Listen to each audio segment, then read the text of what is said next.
Hey, clean shaven once again. What's up? It's a culture detective here investigating your favorite albums, and today I'm going to be doing a quick album review on Taylor Swift's new album, Midnights. Yeah, Taylor Swift, famous singer, songwriter, pop star, is back with a new album, Midnights. I have been covering Taylor Swift's music on this channel ever since she had released Reputation, which is an album that I dislike. I think the edginess just does not fit well with Taylor Swift's style at all.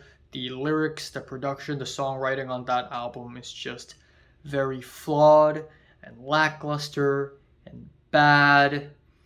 And things turn for a little better with the album Lovers, where we see Taylor Swift go back to her usual lovey dovey pop music, even though it's still kind of mid. But very frickin' surprisingly, in the year 2020, I believe, Taylor Swift released Folklore and Evermore, which are two folk albums that have no lead up singles. And it's really special and interesting. This is the first time Taylor Swift had gone to such an interesting direction in her entire discography. She worked with people like Bon Iver, aka Justin Vernon, as well as the Nationalists.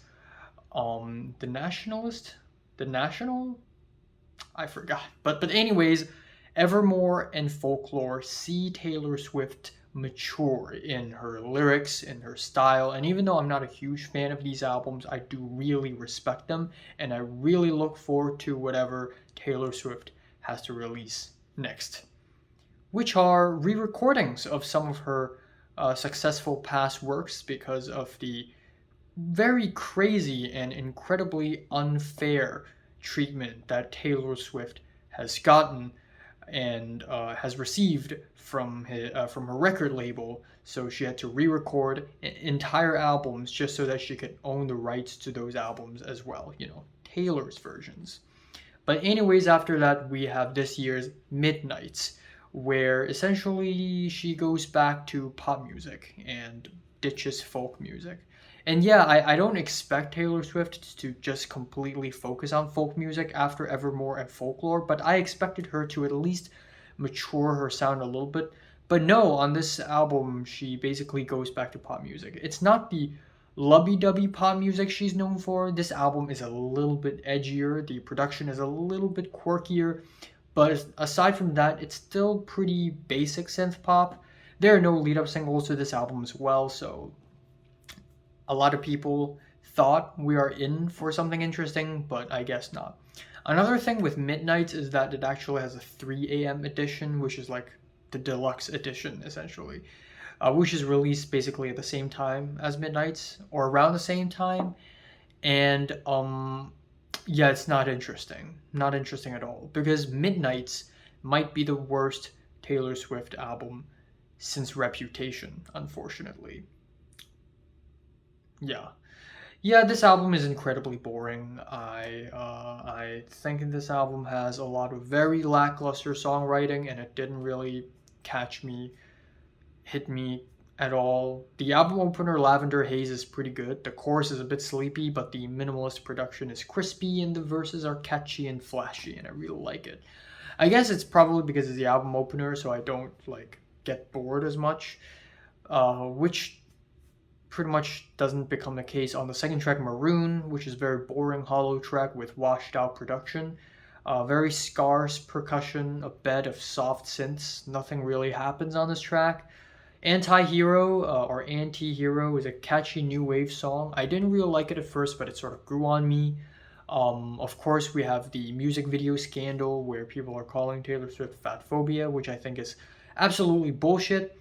But that being said, though, I think the lyrics are still kind of cringe, especially with "It's me, hi, I'm the problem, it's me," and also "Sometimes I feel like everybody's a sexy baby." What? Next up, we have "Snow on the Beach" featuring none other than Lana Del Rey. It is a wintry, snowy ballad, snowy and slow ballad.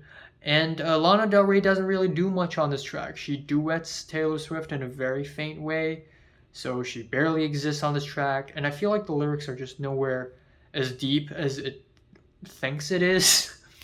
The track You're on Your Own Kid is a really dry and plain track with some very muted keyboards, and the whole track basically builds up to nothing. Okay. Midnight Rain features these weird, distorted, pitched vocals and has some sci fi esque, quirky production that is kind of distracting and it totally doesn't fit Taylor Swift's style at all. And then we have question mark, where we have bland synths, we have lyrics about a doomed love, and lyrically I think this has got to be one of the worst tracks on the album, especially with lyrics like she was on your mind with some dickhead guy that you saw that night, but you were on something. Did did you ever have someone kiss you in a crowded room and every single one of your friends were making fun of you, but 15 seconds later, they were clapping too? 15? On the track Vigilante Shit, Taylor Swift basically does some Billie Eilish impersonations. This track also taps back to Reputation with the edgy energy. I'm dressing for revenge. It's literally the same as the Billie Eilish song Would You Want to See Me on a Crown? And then the keyboard sort of like melt at the last note. Literally the same thing. And it's kind of cringy and the instrumentals are stiff and drab. So there's that. Bejeweled has some hard-hitting kicks. The chorus is poppy and blissful, but the lyrics are just meh, and the melodies don't go anywhere. Labyrinth creates has some organs and bells which create pretty good atmosphere, but the song is just too sluggish and washed out to be memorable. Karma, like after reading the lyrics at first glance, I thought Karma is the name of her cat, and she's treating her cat like it's her boyfriend or something. And I thought it's kind of sweet that she wrote a song about a cat, but no, this song is actually about karma. But that being said, though, it is a pretty fun synth pop track. It does slap pretty hard, and it stands out from the rest of the album as being one of the lesser boring tracks on the album. The final couple of tracks is Sweet Nothing, which kind of lives up to its title. It's a quiet ballad where nothing happens.